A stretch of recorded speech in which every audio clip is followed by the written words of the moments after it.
Welcome to Become Odara. Thank you so much for everybody who has subscribed to this channel. I was so grateful for the amount of love that I received in this past week. If you haven't subscribed yet, please do so. This is the first of 15 videos on self-awareness. So let's start the journey. Oh, actually, before we do, quick thing here. Remember the first video when I talk about changing the world with this channel? Well, I still believe in that. And I know that some of you might think that I'm a dreamer, and I get it. It's hard to believe this planet can be a better place when we see headlines like this, or this, and even that. But to me, the really hard thing to do is to actually stop believing in these voices that live in our heads. You know? You're always late. You're so stubborn. You keep forgetting things. Why do you always do these things? You're never gonna do it. These voices tell us lies, but we take them as truth. See, we have this innate tendency to believe in those voices. Why? Because really, they were made to protect us. If losing weight is a sign of danger to our brain, our subconscious activate the danger mode that prevent us from actually losing weight. If meeting new people is a sign of being judged or feeling embarrassed, our subconscious uses anxiety to prevent us from social engagement. Well, our subconscious in coronavirus these days. Well, we all have these voices. And I have my own, and I will talk about it in another video. Today, it's about knowing and really seeing ourselves. I know that has happened to you in the past. You look back and you think, wow, I was so stubborn. Or even, if I only knew what I know now, things would be completely different.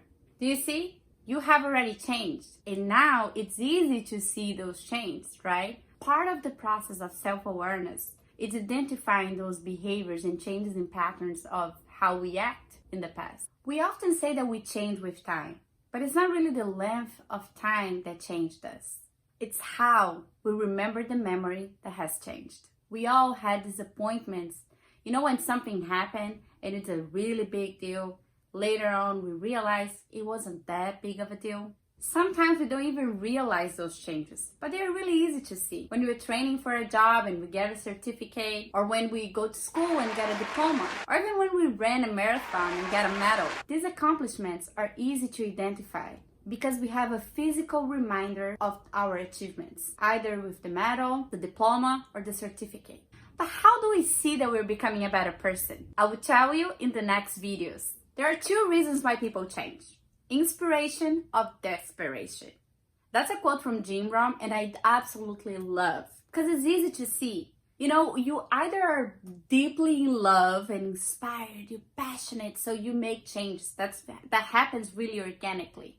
But when we are desperate, that's when a struggle hits. You all have heard no pain, no gain. I think pain is a blessing. When it's physical pain, for instance, it's our body telling us that something's going on. Hey, pay attention to this. You know, you have a headache, what happened to you? Even though I think that pain is a blessing, I also think that we don't need to suffer. But if you're hurt, that means that things need to change. And sometimes to make this change, it's hard, because we go back to the same patterns. And when something happened that really make us take action, we decided to, Hey, Monday, I'm going to the gym, I'm starting eating healthier, I'm doing all those things that I promised on New Year's. right? And then goes days, weeks, maybe months, and you're doing great. But then you fall back to the old patterns. What can you do? Why does this keep happening? A few things might have happened. One is that your motivation wasn't really inspiring enough to make you make this change. Two, you had a lack of willpower. And three, that might be the one for most of us. We are making changes, they're too drastic. How do we identify those things? Well, you can start with journaling. You can talk to your friends, your parents. You can do therapy. Okay, I get it. I need to change. But what do I do? Journaling seems so abstract to me. And really, I don't feel comfortable talking about those changes with my parents. My old friends? Well, yeah, maybe. But I don't know if they're gonna be really, outspoken about my main struggles. Well, I'm happy to introduce you to NLP. Neuro-Linguistic Programming.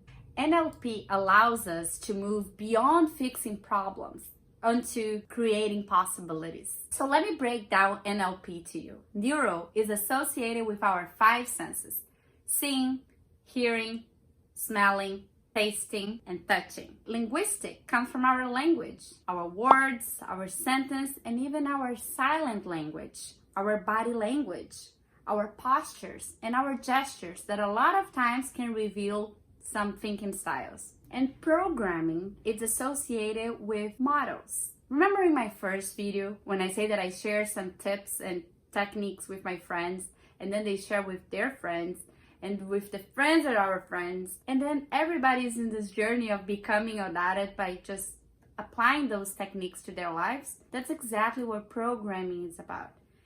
Creating a model that works for you so NLP can be personalized to your own experience. I really like what Ferriss does. If you don't know him, check out his podcast. I'm gonna put the link below, and he has some amazing books as well. But Ferriss interview people, they're high performance professionals in their area of expertise, and he tries to identify those models that you can replicate in your own life. And that's what a little bit of what we were trying to do here at Become Odara. Here's an exercise that I would love for you to try this week, and it goes in 3 steps. Number 1, observe how you react to things. So what is really pushing your buttons? Because I know we all have buttons to be pushed. How are you reacting to something that people are doing to you? Is that always happening? Number 2, observe your patterns. You know, when you say that you're not gonna do something, you apologize to someone for doing something, and then there you are again, doing the exactly same thing. Observe these patterns, write them down. And number 3, how are you communicating with others and with yourself? Observe the words that you've been using. How many times you say, I'm always late. I'm never gonna get this done. Don't forget the deadline. Don't hesitate to call me. What if we try instead words such as, feel free to call me. Remember the deadline. Be on time. Be confident. Another thing that we tend to say a lot is like hate. That we hate something, we hate that song, we hate that singer, we hate something, we hate that food. Whatever you think that you hate. What if you try to use you dislike, or that's not really your style? That's not your preference. How about the questions that we are asking ourselves? Are we asking the right questions? For instance, you can try, what do I need right now? Or what am I missing right now? When you are in an interaction with a friend or with a coworker, what if you try to see, what does that person needs? Or ask them, what do you need right now? What are you missing? So you can get a better understanding. Here was like 3 practical things that you can try. 1, observe how you're reacting to things. 2, notice your patterns. And 3, how you're communicating with yourself and others. Okay, so now that you know those 3 key points, before you write them down, let's try something. Remember the last time you were in a roller coaster ride or in any amusement park ride? Were you with your friends, your girlfriend, your boyfriend? Do you remember what clothes were you wearing? Was that cold or was summertime? Gather all the amount of information that you have about that day. Picture it. I'll give you some time. So now, I want you to imagine yourself sitting in a bench and watching that roller coaster. You're watching yourself going in that ride. How do you feel? What are the things that you see? So now imagine that you are in that roller coaster. You're in the seat. You're holding that guardrail. What are you feeling there? Are you excited? Are you scared? Okay, now come back here. So the goal with this exercise is to see how we can engage and disengage with a memory if we want to. And that's exactly what I would love for you to try when writing down how you're reacting to things, what are the patterns that you are observing yourself, and how you're communicating with people. This will help you so much when starting the journaling process. So let's recap really quick what we learned today. We learned about how we can change the world, starting with ourselves. We talk about the voices in our heads. We talk about the patterns and changes. When do we actually make changes? When we are desperate or when we are inspired? We learned about NLP, the Neuro-Linguistic Programming, or the language of our minds. And then we went over an exercise that will help us to effectively journal.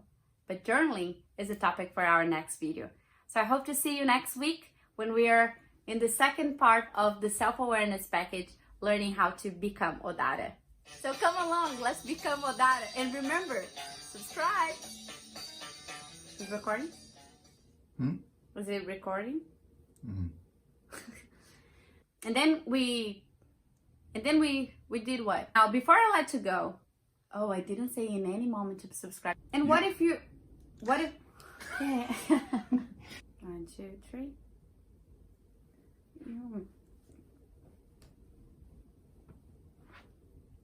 Okay.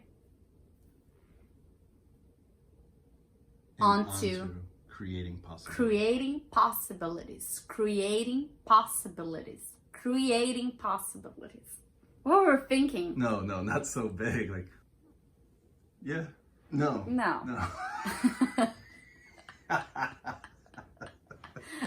Amor. I know, sorry. I am ready.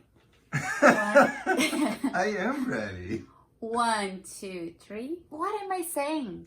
We are making changes that are too drastic. What? I tried to say changes.